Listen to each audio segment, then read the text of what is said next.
अस्सलाम वालेकुम स्टूडेंट्स। जैसा कि पिछली लेक्चर में हमने डिस्कस किया था हीट एंड थर्मोडायनेमिक्स के फर्स्ट 7 क्वेश्चन एक्सरसाइज के, आज हम करते हैं क्वेश्चन नंबर 8। ठीक है, बिस्मिल्लाहिर्रहमानिर्रहीम। क्वेश्चन नंबर 8 से स्टार्ट लेते हैं। चलें। Is it possible to construct a heat engine that will not expel heat into the atmosphere? क्या इज़ इट पॉसिबल, क्या हो सकती है construct a heat engine that will not expand, ठीक है, एक्सपेल का मतलब फैल सकता है heat engine into the atmosphere, इर्द गिर्द के माहौल में, ठीक है। आपने कहना है no, no it is not possible, ये मुमकिन नहीं है। नो इज़, जब भी इज़ इट होगा, इज़ इट पॉसिबल, आपके जहन में होना चाहिए कि येस करना है या नो करना है, ठीक है। अगर येस करेंगे उसकी फिर रीज़न भी बतानी है, ठीक है। इज़ इट पॉसिबल, आपने कहना है no it is not possible. अब क्यों वजह इसकी देखते हैं। Because according to the second law of thermodynamics, second law of thermodynamics, second law of thermodynamics दो स्टेटमेंट बताता है, केल्विन और क्लासिस स्टेटमेंट, ठीक है। Second law of thermodynamics, it is not possible to convert construct, it is not possible, देखें, it is not possible to construct an engine without any sink or, ठीक है। अब तक जो है ना, it is not possible to construct an engine, अब तक ये मुमकिन नहीं है कि ऐसा इंजन बनाया जा सकते without a sink, without a sink और cold body to reject a part of heat into it atmosphere cold और कोल्ड बॉडी। ये कह रहे हैं कि ये इज़ इट पॉसिबल, आपने कहना नो। इसकी उर्दू में बता देता हूँ। सेकंड लॉ कहता है कि कोई इंजन ऐसा नहीं बनना जो कि कुछ ना कुछ इखराज करे, ठीक है। देखें, देखें फॉर एग्जांपल आपके पास मोटरसाइकिल है, मोटरसाइकिल का इंजन जब, ठीक है, चलता है तो हमारे पास सिंक का मतलब धुआं निकालता है, ठीक है। गाड़ी चलती है धुआं निकालती है, ठीक है। वैसे भी जो सी कोल्ड बॉडी हीट ट्रांसफ़र होती है, cold body to hot body, हमेशा कोल्ड बॉडी से हॉट बॉडी की तरफ हीट ट्रांसफ़र होती है, हीट से कोल्ड की तरफ जाती है, ठीक है। तो ये देखें, इसकी रीज़न फिर दोबारा मैं बता देता हूँ। No it is not possible because according to second law of thermodynamics, it is not possible to construct an engine without a sink or cold body to reject a part of heat into it atmosphere or cold body. Question number 9, a thermoflask containing milk, ठीक है, a thermoflask containing milk has a system is shaken rapidly, does the temperature of the milk rise? क्या temperature milk का rise हो सकता है या नहीं, ठीक है। आपने बताना है कि yes, has the kinetic energy of the molecule increase, क्यों हो सकता है। आप देखें, thermoflask containing milk has a system to shake rapidly, ठीक है, to shake rapidly, does the temperature of the milk rise, क्या हमारे पास जो है ना system shake rapidly, does the temperature of milk rise, क्या एक थर्मोफ्लास्क है, थर्मोस है, उसको आपने, उसमें मिल्क है, ठीक है, आपने हीटेड है तो आपने उसको शेक किया है, ठीक है, हिलाया है, ठीक है, झटके वगैरह दिए हैं, हिलाया है, क्या उसका टेम्परेचर मिल्क राइज होगा, क्या मिल्क का टेम्परेचर हीट इंक्रीज़ करेगी या नहीं।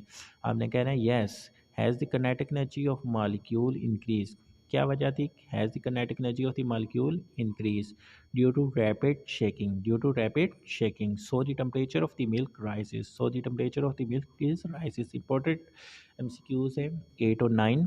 अब देखें क्वेश्चन नंबर 10, कह रहा है कि, ठीक है, कनेटिक एनर्जी मॉलिक्यूल इंक्रीज़ हो जाती है, इसी वजह से जो है ना टेम्परेचर मिल्क का इंक्रीज़ हो जाती है, ठीक है, ठीक है। Kinetic energy of the molecule, आपको पता है ना, मॉलिक्यूल ये जो है ना लिक्विड में भी कनेटिक एनर्जी, ठीक है, हीट एनर्जी, कनेटिक एनर्जी होती है, इसी वजह से ये जो है ना आपके पास दूध देखो बॉयल क्यों होता है, इसमें जो है ना मिल्क के मॉलिक्यूल होते हैं ना, लैक्टोजन, ठीक है, तो वो इसके मॉलिक्यूल जो है ना आपस में इनकी जो है ना एवेपरेशन होती है, तो काइनेटिक एनर्जी बेसिकली जो है ना kinetic energy of molecule increase करते हैं, इस वजह से टेम्परे, ठीक है।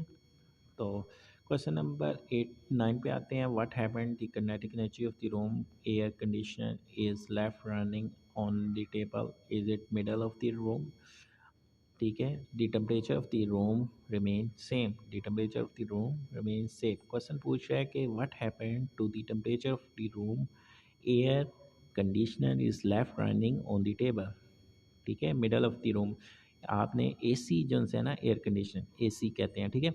ये आपने आपने एक रूम के अंदर रखा मिडल में, क्या उसका जो सा टेम्परेचर जो है ना, आप मिडल ऑफ रूम, तो उसमें टेम्परेचर में क्या फैक्ट, क्या हैपेंड होता है. ठीक है. क्या फैक्ट पड़ता है. उसका रिप्लाई में जवाब है the temperature of the room remain same.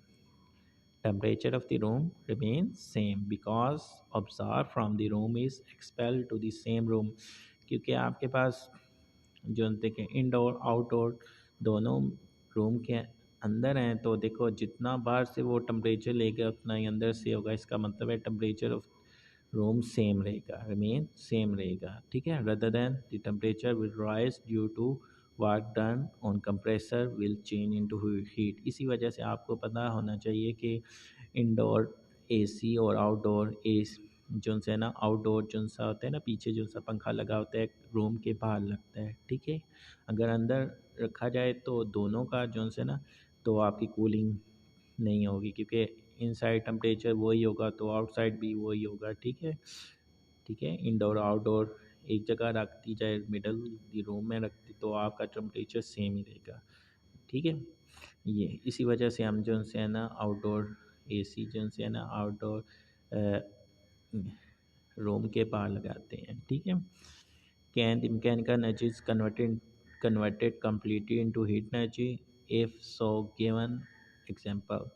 आपने कहना है yes, the adiabatic compression work done on the gas increase the internal energy. Work done on the gas to increase the internal energy, such that converting mechanical energy converted into heat energy. Mechanical energy converted into heat energy. Does the entropy of the system increase or decrease due to friction? The entropy of the system increase due to friction. Entropy of the system. Entropy of the system. Entropy of the system increase due to friction. Has the work done against the friction change into heat and irreversible process increase it एनोट्रॉपी. एनोट्रॉपी आपको पता होना चाहिए. एनोट्रॉपी ऐसे denote करते हैं change in heat by unit temperature is called entropy. ठीक है. Change in heat by unit temperature is called entropy S. ठीक है. ये एनोट्रॉपी की डेफिनेशन है. वो कह रहे हैं does the entropy of system increase or decrease due to friction. क्या एनोट्रॉपी इंक्रीज करती है या डिक्रीज करती है ड्यू टू फ्रिक्शन से. आपने कहना है the entropy of the system increase due to friction. Entropy increase करती है फ्रिक्शन की वजह से. ठीक है. Has the work done against the friction change into heat.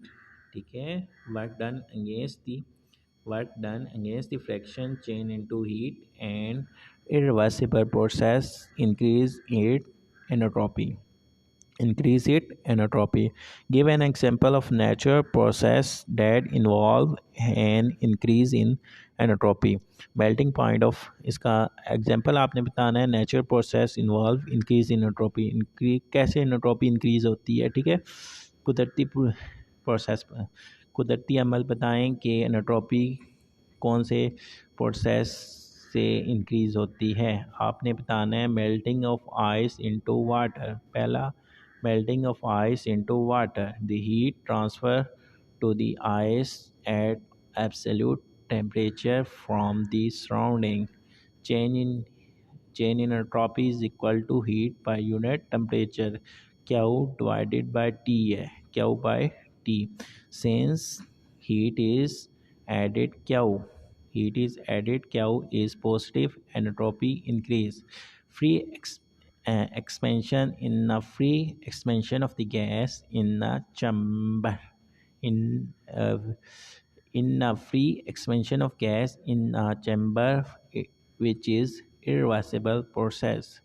Here the gas molecule confined to one half of the box are permitted to fill the entire box, which is irreversible process. Which is in reversible process. Question number 14 हम देखते हैं, an adiabatic change in an adiabatic chain is one in which correct answer is A. No heat is added or taken off our system in the adiabatic chain. Which of the following process is irreversible? Correct answer is D. आप text book में देखेंगे उसमें लिखा होगा कि irreversible process वो होता है जो आपके पास जो है ना एक बार रिएक्टेंट से प्रोडक्ट में बन जाए तो प्रोडक्ट से फिर रिएक्टेंट पे नहीं बन सकते। रिवर्सिबल में क्या ऑप्शन कौन सी ठीक होगी? Chemical explosion is irreversible process. Chemical का जो धमाका होता है ना इरिवर्सिबल प्रोसेस होता है। ठीक है, देखो धमाका हो जाता है तो आपके देखें कितने नुकसानात होते हैं। ठीक है, इरिवर्सिबल प्रोसेस होता है। अब देखें an ideal irreversible heat engine has ideal reversible heat engine क्या होता है? Correct answer is B. Ideal reversible heat engine has highest efficiency from the knowledge of second law of thermodynamics. Heat engine cannot have 100% efficiency and is independent of working substance. So guys, ये 16 short question important थे chapter number 11 heat and thermodynamics. उम्मीद है कि आप सबको concept clear होंगे और easy से याद हो जाएंगे। ये जितने जो से शॉर्ट क्वेश्चन है आपने इसको जो है ना अच्छी तरीके से याद करना है। ठीक है, इसमें पहले ये क्वेश्चन जो है ना टू द पॉइंट इनके आंसर है, तो लिहाजा आपने जो है ना अच्छा सा याद करना है और इसमें से कोई भी वर्ड्स आपने छोड़ना नहीं है। अल्लाह हाफिज़।